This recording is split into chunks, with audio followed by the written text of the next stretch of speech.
What's up, guys? Got another UFC video here today.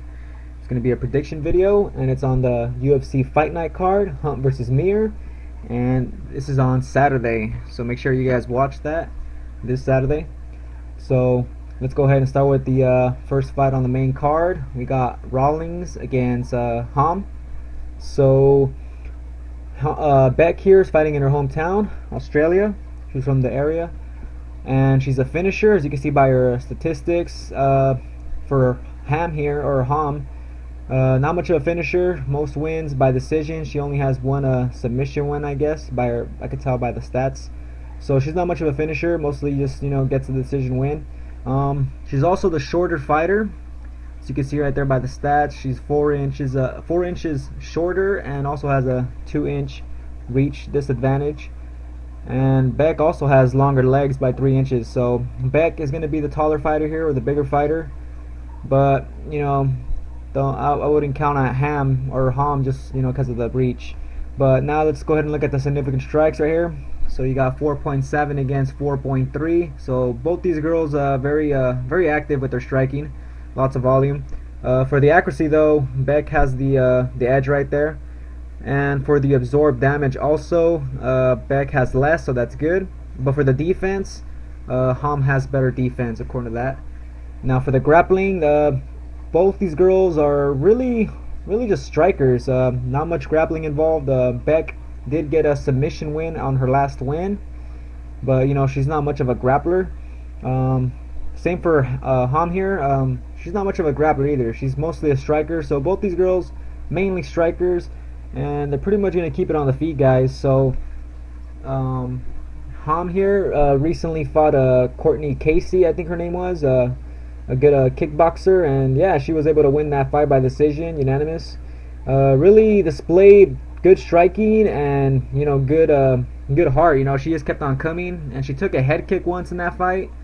I think it was like round 1 or something, and yeah, she was able to keep fighting even though she was hurt and she was rocked. So she's very durable. So it's gonna be hard for Rawlings here to be able to finish Ham if she could survive a really big head kick. I don't think Rawlings punches are gonna do too much to her. But for Beck here, she is I guess the better finisher, obviously by the stats. She recently fought Lisa Ellis, and yeah, she's really not that good. So the competition that she fought recently is not too good. Of course, she was able to finish Ellis. But you know what? I think this fight's gonna be a pretty exciting fight because both these girls like to bang. They like to strike, and I just think Ham here is gonna be the way better striker. Beck just mostly relies on boxing. Ham also likes using her boxing, but she also throws in some kicks here and there, mostly body kicks.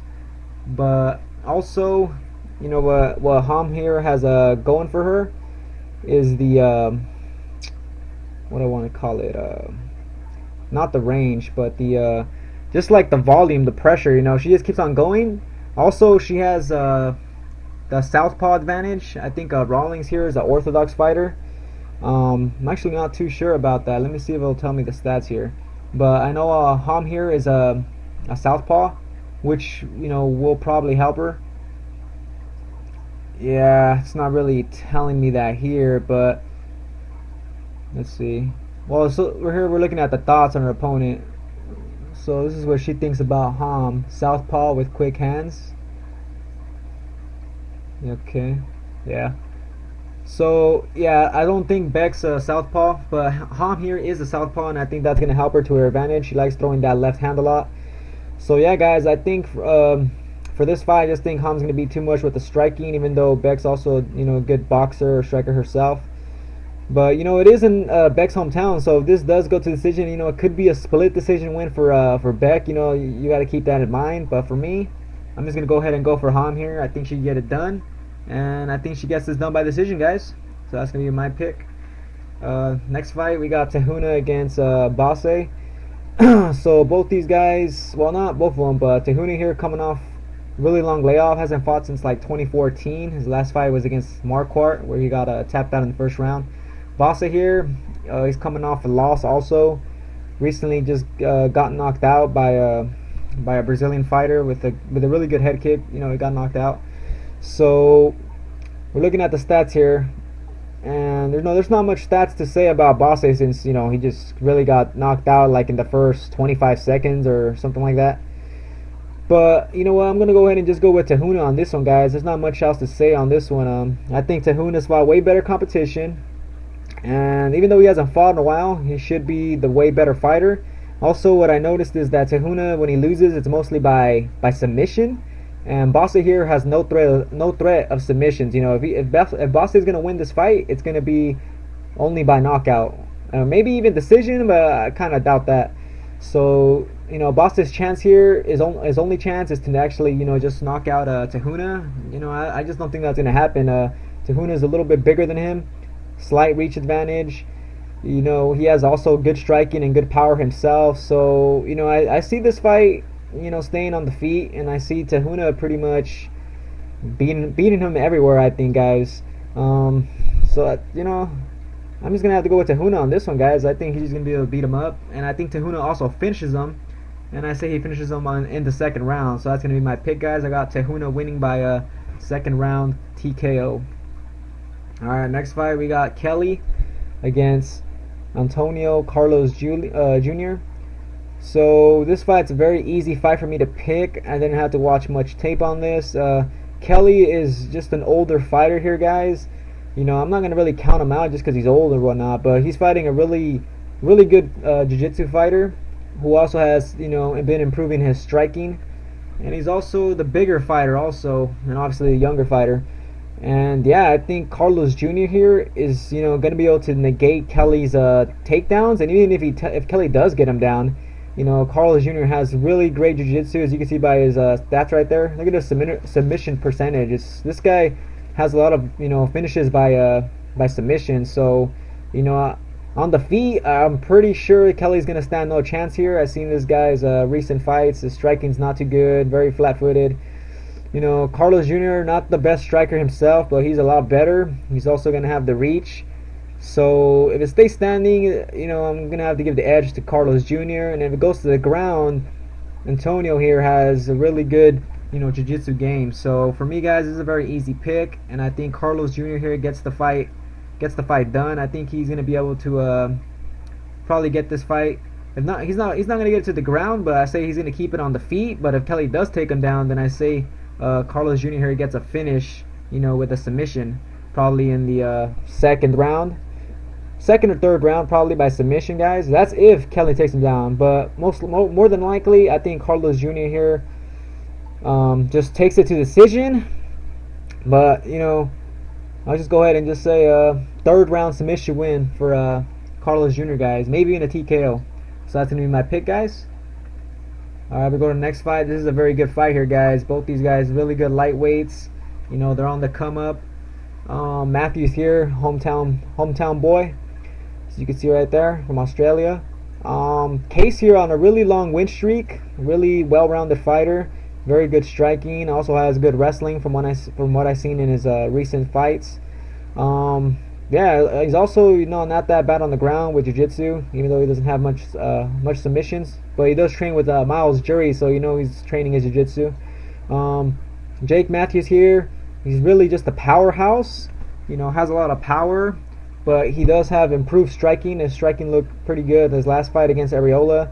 But you know, when he got hurt, he just took it to where he's really good at, which is on the ground with his ground and pound. This guy has really good ground and pound, really heavy, and also his takedowns are, you know, really good, really explosive. This guy's, you know, a young fighter. I think he's like 21 or 22 years old. Yeah, both these guys are, you know, pretty young. Case here is at 26, I think, or 27. So both these guys are young fighters, and yeah, but I mean, as you can see by the record there, Case has, you know, more than double the experience. So, you know, I think that's going to play a factor in this fight. As we've seen in Jake's last fight, he got hurt, you know, by a fighter named Areola or whatever his name was. He got rocked by like a head kick. You know, almost got finished. He was able to, you know, survive and then end up, you know, finishing, or actually he didn't finish him. It was like because of a doctor's cut. But either way, he was able to get a stoppage. And sorry about that, guys. My Bandicam cuts off at 10 minutes. Let me go ahead and continue here. Anyways, yeah, Matthews here was able to get a TKO win by doctor stoppage anyway against Areola.